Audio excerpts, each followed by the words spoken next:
And it is interesting when people start comparing the suspensions. You're right, Tom Brady and Deshaun Watson, they have something in common. They got both busted with drain balls, right? But anyway, I'm not so sure that this is going to assuage everybody because certain people wanted a whole year. And I kind of saw that argument. But here's the fact, though, and this is a very uncomfortable fact that you're not allowed to bring up. There's actually hasn't been any criminal charges levied against Deshaun Watson. I keep reading that, and I have to remind myself, you're right, there are allegations. A lot of them have settled the suit. So until that part is completely cleared up in a black and white where a couple women say, you know what, no, this is not fine. We're not taking a payoff. We are going to criminally try to take this guy to court and charge him. I'm not going to lie to you. This is not going to be popular. It does seem to me like 6 games without pay is fair. This is manifest destiny. They are conquering. They are conquering. We have to make all of our moves equally the same. And if that's not his play in the game, then it would be great for him to say that, or any conservative. I'm not interested in winning. If that's what your thought process is, cool. You won't hear a critique from me. You've already identified that you're not trying to expand the movement. And if that's not what you're trying to do, then why are you speaking out so loud?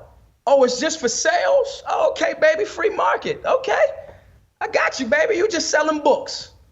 Cool, then we clear on what it is. But white people don't need to be inspired to speak up. That's the same type of thing that white liberals say about black people.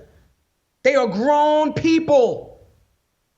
If they read your book and they're inspired to say something and do something or whatever, then great. But they don't need you all day holding their hand because the white man is under attack and someone has to lead them out of the darkness. That's the same thing that the damn white liberals do. Tell me where I'm wrong.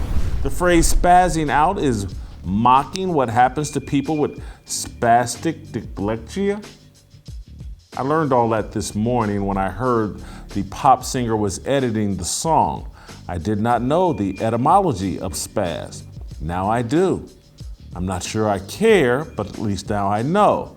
What I find fascinating about all of this is that people with cerebral palsy care more about policing the way they're portrayed in the entertainment and media world than black people.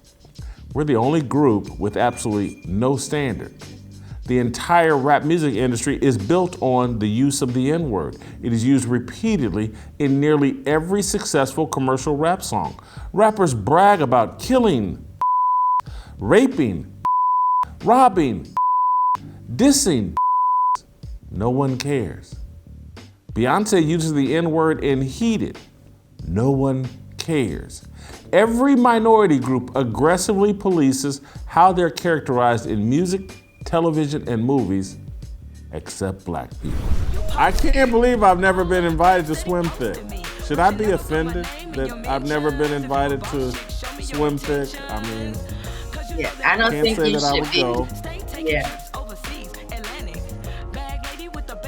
Yeah, I don't think you should feel any type of way because you weren't invited. You said this was a big deal, and it was probably no pun intended, but you are absolutely right. I'm pretty sure when all of that diabetes got out of the water, it was syrup. I hope they played nice and smooth because as I was watching it, all I could hear was orca was a great big whale. I knew a fat girl who broke the scale. You won't tell. This is ridiculous. And, I don't want to come down too hard on the women that are actually just really thick, but you can't overlook those that are obese. My speculation is that LeBron's interactions with Bill Russell were not good, and LeBron's not being phony and fake and going to run out here on social media and act like he and Bill Russell were all warm and fuzzy. Who knows? Maybe they were. Maybe LeBron just couldn't find the right words. Maybe he's so devastated and that's why he didn't. Who knows? Again, I could be wrong. I'm using LeBron as a jumping off point to say that, and I want to be careful because I don't want to dishonor someone that passed, but the media is not telling the full story of Bill Russell. Bill Russell was a very angry very mean-spirited person to anybody who couldn't help him, who didn't benefit him. This dude wrote a letter complaining about the owner, not his boss, the owner. I could see, let's say he had a problem with Chris Greer, the general manager. Write a letter to Stephen Ross complaining about your boss. No problem. But the owner, you're writing his underlings that, hey man, the owner's asked me to do something I don't want to do, and I put this in writing. He's like, I'm putting together a paper trail of what I think is unethical behavior from ownership. I don't blame Stephen Ross for firing him. If me, the old me, I would have slapped him and then fired him. Just like, are you really this stupid? Obviously, your parents did not whoop your butt well enough, so let me do it to you as a grown man. You don't snitch on the owner. You don't snitch on the guy paying you millions of dollars for one of the most coveted jobs in all of sport. The one thing that strikes me about Brian Flores and how he's handled this whole thing, going through it now, observing it, I think it was pre-planned, and I think it was the most selfish thing you could do, and he's trying to sell it as though it's the opposite. He's trying to say that I'm doing this for all future black coaches. You just sabotaged future black coaches. And there's two ways that this can go, right? Because future black coaches, when they get a job now, they have to think, am I getting this because the NFL just thinks they're racist and they need to give a black dude a chance? Or if they don't get the job, it actually very well could be that these white owners don't want to take a chance of being called racist if they have to fire a bad coach. It puts them in a terrible position. Meanwhile, he gets to be the face of this thing as the guy fighting for social justice. And if one of these woke, say the San Francisco 49ers have an opening at some point, they're in Woke City, USA, they may take a flyer on him. He gets another chance as a head coach, and they get all the credit for being the team that's not racist. So he's the only one that can benefit from this. All the other black people that he says he's standing up for are the ones who are getting screwed here. You know, I literally got my phone set up on this right here. This is what I'm using as a stand. It's a needle disposal thing filled with, you know, used needles or whatever. I'm using that. I'm out here with my dog Scummy, right? And I have my cousin's shirt out here that passed away. You know, if you just take a look around me, it's, you know, a lot of people just kind of openly using, you know, and just kind of in a state of, you know, either psychosis or just totally out of their mind as far as being knotted out, as they would call it, on fentanyl. So it's really sad scene. I just really want to be able to just walk to the grocery store without having to see some type of drug use. And then over here, if you see this little children, I don't know, it can't zoom in that far, but they're getting on the bus right there. This is what irritated me.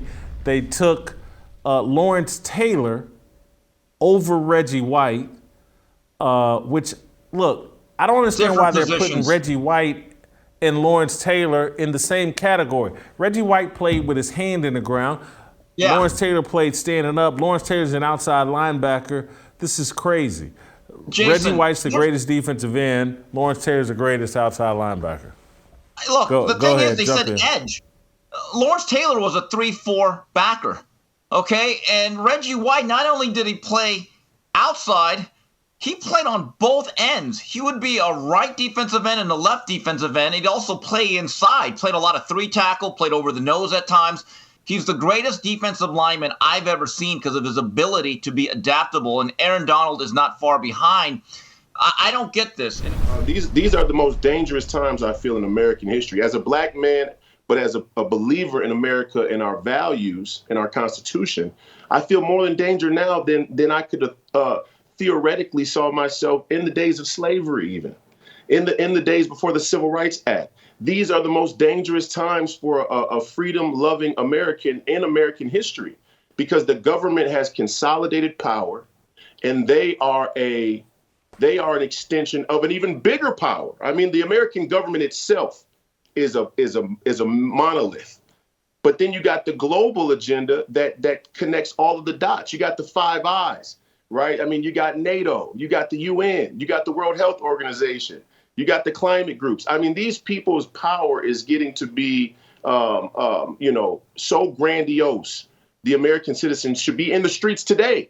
And then we had a primary in Arizona, God bless Kerry Lake, and they had a 30% turnout in the Republican side. What are you people doing?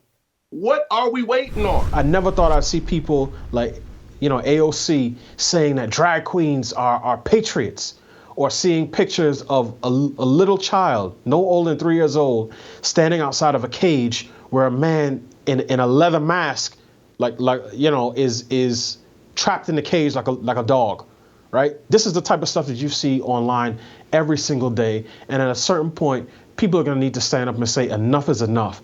Hate me if you want. Call me a homophobe. Call me a transphobe. Call me a bigot. That's fine.